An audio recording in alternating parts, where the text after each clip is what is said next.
Hello, I'm Brian Fox. Welcome to my channel, I Hate Rock Music. And as I talked about my previous video, I'm going to get back to 60s and 70s rock. That's kind of my bread and butter. And today's video is going to be about the group BEDLAM.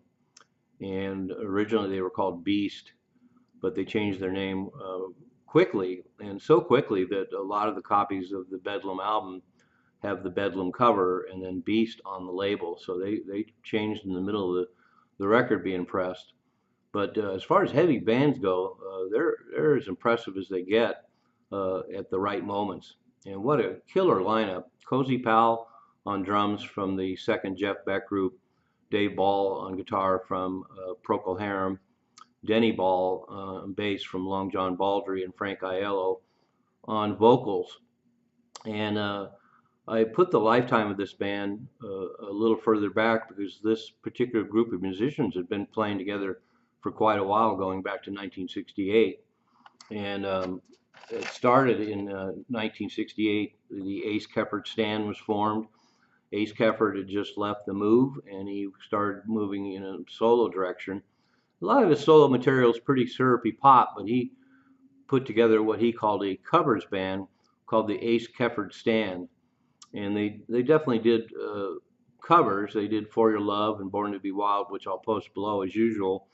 But there's one of the For Your Love single in 1969 also had a song called Gravy Booby Jam, and it's pretty heavy. And according to the notes I read, they just banged that out in a jam and put it on the B side of the single, and it's really killer and definitely a early heavy group. I think they should have probably kept going in that direction, but obviously Ace Kefford wanted to do something really pop.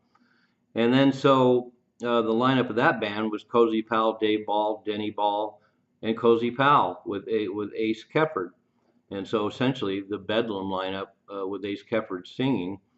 And then Ace Kefford bailed, and then they became Big Bertha, also in late 1969.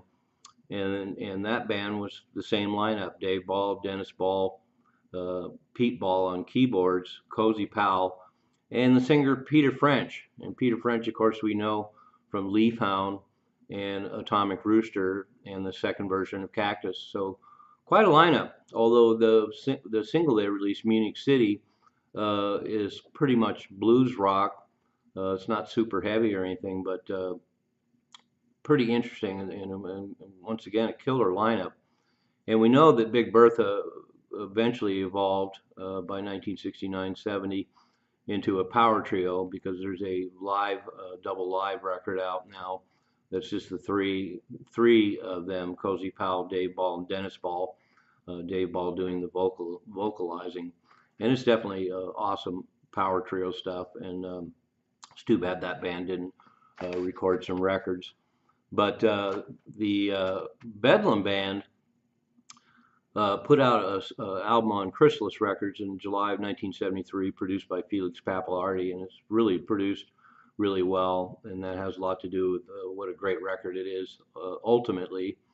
And there's also a bunch of live material out there, so they did do a lot of live shows, and they were around as late as 1974, because there's a Live in Binghamton record, not as great a quality, but shows the band in their later stage.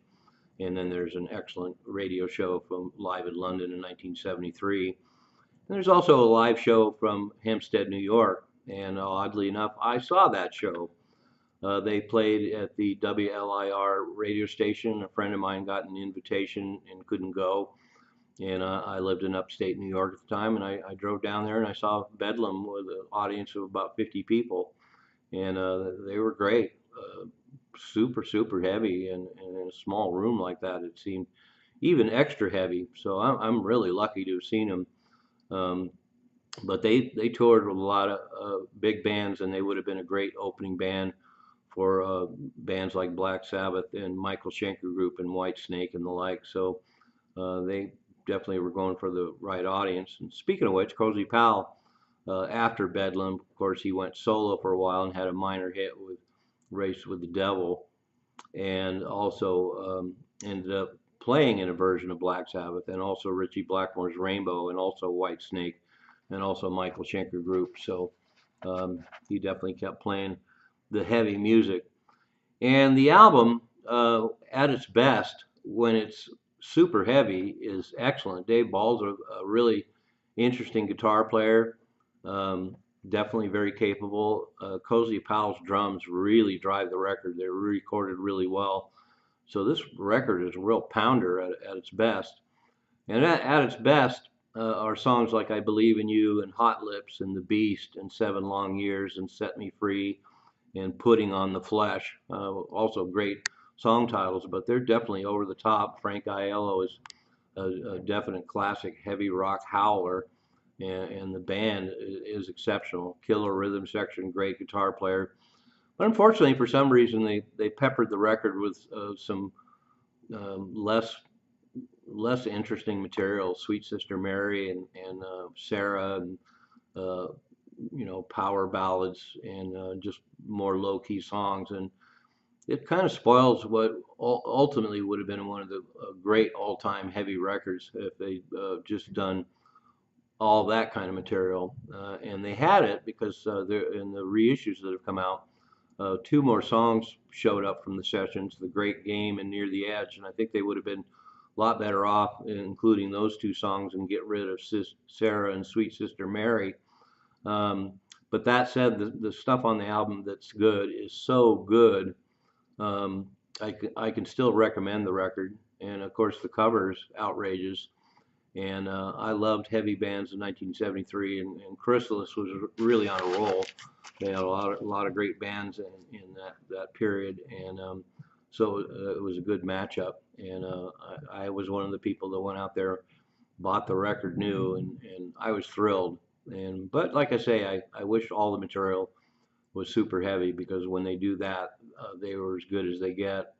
So with just a slight reservation, I recommend the Bedlam record because, as I said, the stuff on it that's good is so good. It's well worth it, and probably one of the all-time great heavy bands. You'd have to be with Cozy Powell. He really drives this record up to the next level, as great drummers can do. And so I'll put a bunch of material below. There's a huge anthology, 6 CDs that have all kinds of stuff from Big Bertha and a bunch of live material, and then remixes of the Bedlam album and outtakes, and it's an incredible package, a lot of material. So I'll post that below, and then some live shows as well. And then for you collectors out there, you can go out and get their the single they released from the album, Set Me Free. So anyway, awesome. Bedlam. I love them. I'm Brian Fox. Thanks for watching I Hate Rock Music.